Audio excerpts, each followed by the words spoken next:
O Senhor esteja convosco. Ele está no meio de nós. Proclamação do Evangelho de Jesus Cristo segundo Lucas. Glória a vós, Senhor.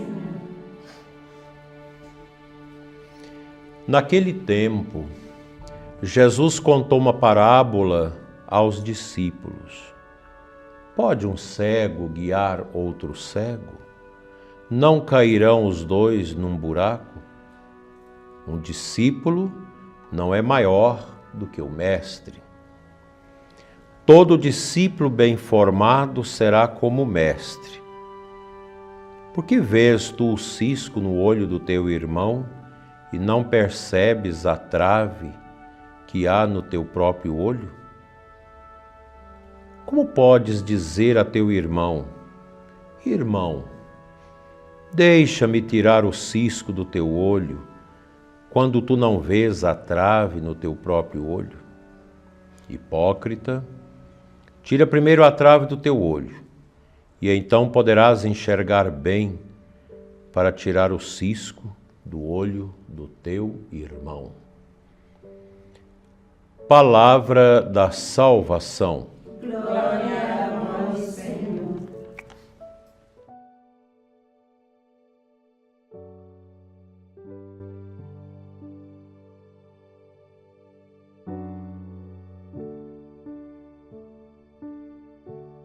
Amadas irmãs, missionárias da caridade, que aqui neste lugar, em Brasília, na Ceilândia, realizam o trabalho da evangelização pelo testemunho do ágape, da caridade. Hoje a igreja celebra São João Crisóstomo, um grande padre da igreja dos primórdios, que se destacou pela vivência da Sagrada Escritura e pelo grande testemunho de eloquência na pregação e na catequese. As catequeses de São João Crisóstomo são preciosas, porque elas tocam o mais profundo da nossa fé católica, nos orientando na vida moral, na vida espiritual, enfim, na vida cristã. Celebrar este grande padre da igreja é celebrar a necessidade de um olhar permanente para Cristo, único Senhor e bastante Salvador de nossas almas. E ninguém pode olhar para Cristo sem enxergar nele o corpo místico que ele deixou para nós neste mundo, seu corpo místico, que é a igreja. Nós somos os filhos e filhas da igreja, chamados a viver profundamente a caridade. Madre Teresa de Calcutá, quando teve a moção divina para estabelecer no mundo esta grande congregação das Irmãs da Caridade, ela não teve outra intenção a não ser uma congregação que mostrasse a bondade de Deus na vida dos que sofrem. Cada irmã desta congregação, cada uma das senhoras, é chamada a ser Cristo, a ser misericórdia, a ser caridade, a ser amor do céu na vida desse nosso mundo machucado pela tristeza, pela depressão, pela fome, pela pobreza de alma e a pobreza do corpo. Se nós mergulharmos no profundo do que Cristo quer de nós, nós vamos encontrar-nos nesta exortação do apóstolo Paulo, na sua leitura hoje da carta 1 aos Coríntios, no capítulo 9. Muito bonito esse texto, quando o apóstolo diz que nós fomos feitos para evangelizar, para ganhar almas para Deus, para levar as pessoas a voltar o seu olhar para o alto, para Deus. E ele fala, todo atleta se sujeita a uma disciplina rigorosa em relação a tudo. E eles procedem assim para receber uma coroa corruptível, uma coroa que passa. As medalhas olímpicas, o tempo as destrói.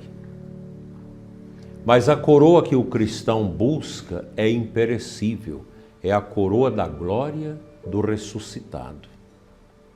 Para isso nós precisamos dessa disciplina, a disciplina do desprezo pelo mundo, como Santa Mônica partilhava com Santo Agostinho um momento antes da sua morte. Filho, nada neste mundo mais me atrai, nada neste mundo me segura aqui. É próprio do cristão. Nós estamos no mundo, como Jesus fala no capítulo 17 de João, mas nós não pertencemos a este mundo. Nós estamos aqui para fazer a vontade de Deus, porque o mundo foi machucado, ferido pelo pecado das origens. Quando a gente vê essas guerras, bilhões e bilhões de dólares gastos com guerra, matanças, terrorismo, a gente pergunta, qual é a causa? Outro dia uma pessoa me perguntava, até um advogado, mas qual é a causa? Falei, é muito fácil, a causa chama-se pecado original. O pecado original deteriorou o coração do ser humano e nós nos tornamos frágeis. É uma fragilidade tão medonha que parece que a cura da fragilidade é pela satisfação das coisas, dos prazeres nesse mundo. E a alma que afunda nas coisas do mundo, ela não se levanta, ela vai se afundando, cada vez mais. Para o cristão, não. A nossa disciplina é a disciplina da fé, é a disciplina da oração, da confiança, do levantar-se de manhã e se colocar na presença de Deus. Meu Senhor, eu te pertenço. De chegar no final do dia, olhar para a cruz e dizer obrigado, Senhor, por mais um dia também de cruz. O cristão se disciplina pela cruz. E é exatamente essa disciplina que nos faz evangelizadores, que nos faz famintos de almas para Deus. Quando Madre Teresa foi interrogada por uma repórter o que é evangelizar, após ela falar do seu trabalho de evangelização, através da caridade, a repórter lhe pergunta isso, e ela responde, olha, minha filha, evangelizar é ter Jesus no coração e levá-lo aos outros. É tão poético, é tão bonito, é tão suave isso, mas esconde uma profundidade dolorosa. Ter Jesus no coração não é fácil. Às vezes nós que estamos dentro da igreja, às vezes corremos o risco de não ter Jesus dentro do coração, mas ter o orgulho, a hipocrisia, como o evangelho de hoje nos exortou. Pode um cego guiar outro cego? Ambos vão cair no buraco, disse Jesus. Quando nós não temos o Cristo como mestre, não tem sentido a nossa vida batismal, a vida consagrada, a vida religiosa. Cristo é o mestre.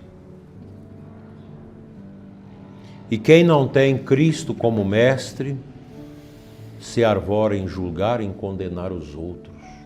É a hipocrisia que Jesus fala. São João Crisóstomo foi um homem macerado por dentro e viveu profundamente isso, o Evangelho. Os escritos de São João Crisóstomo, suas catequeses quaresmais, mistagógicas, a gente vê que brotou de um coração profundamente livre. Livre em Cristo. Porque se eu sou fiel a Jesus, eu me torno livre e fiel nele. São João Crisóstomo foi isso. E nós poderíamos concluir com o Salmo 83 de hoje, que é o Salmo que exalta a beleza do templo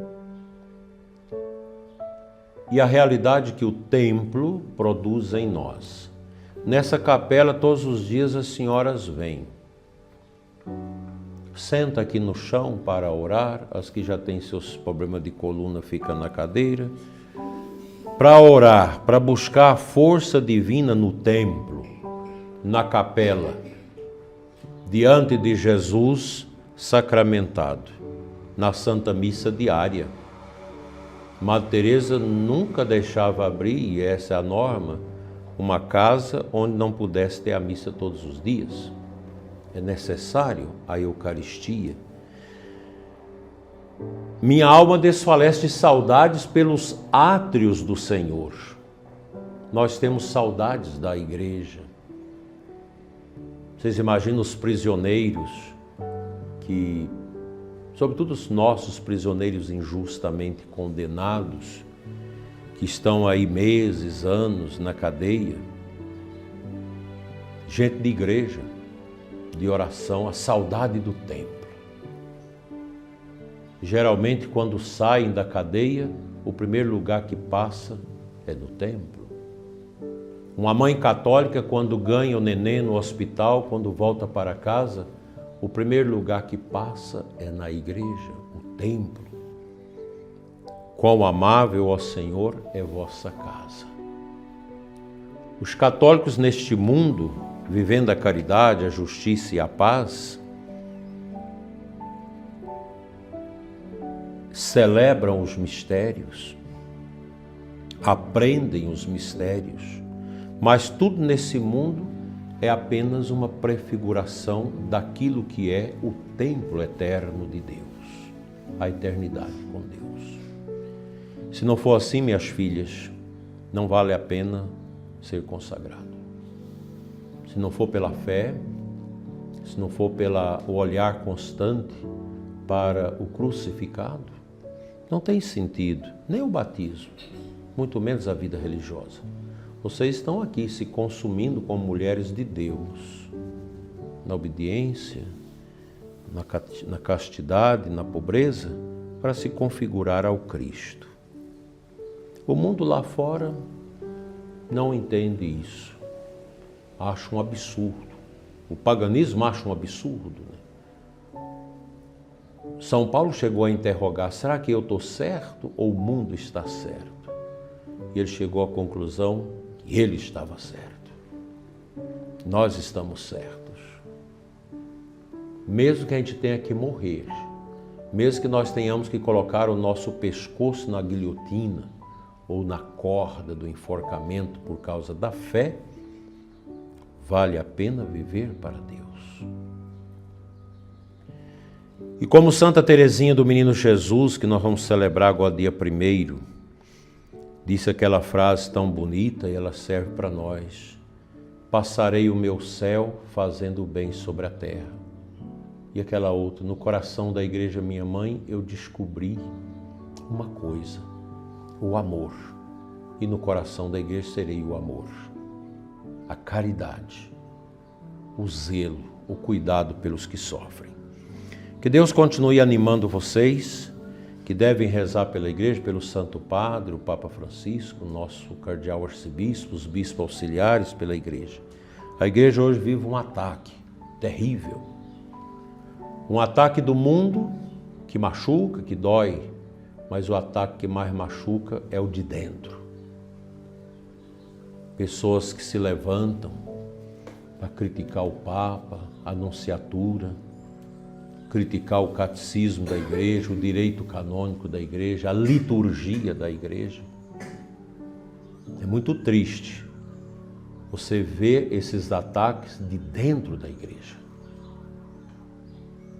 Grupos marxistas, relativistas dentro da igreja, que quer cercear a evangelização, que quer cercear a vida católica segundo a tradição da igreja, seu magistério e a Sagrada Palavra.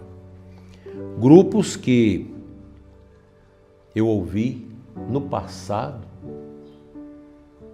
há mais de 40 anos, quando eu estava no seminário, criticar a Madre Teresa de Calcutá, dizendo: o serviço que ela faz não tem sentido porque ele não é transformador.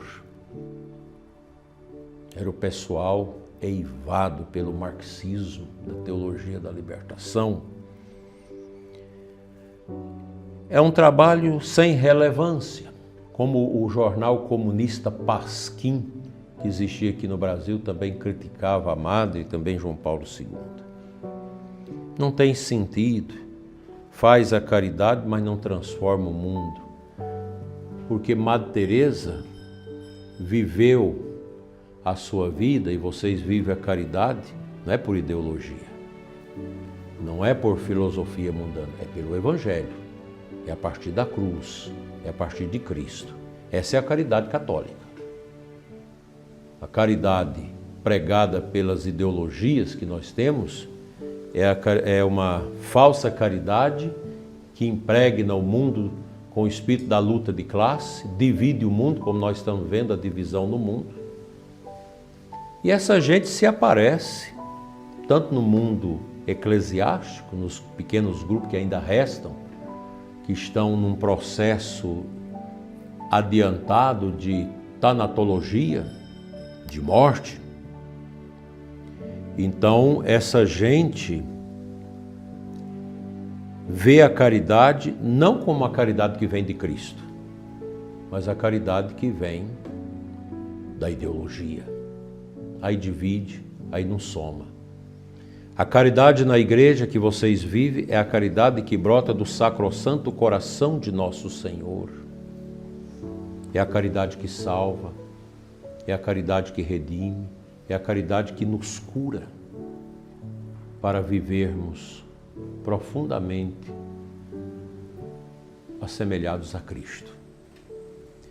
Que a Virgem Maria, que esteve aos pés da cruz, contemplando na caridade perfeita do seu coração, a caridade do Cristo que se ofereceu por nós, interceda pela congregação das Filhas da Caridade, por todo o trabalho de vocês, interceda pelos pobres, para que eles se libertem do sofrimento, e interceda por nós nesses tempos difíceis, que precisamos muito de oração, de fé e de perseverança.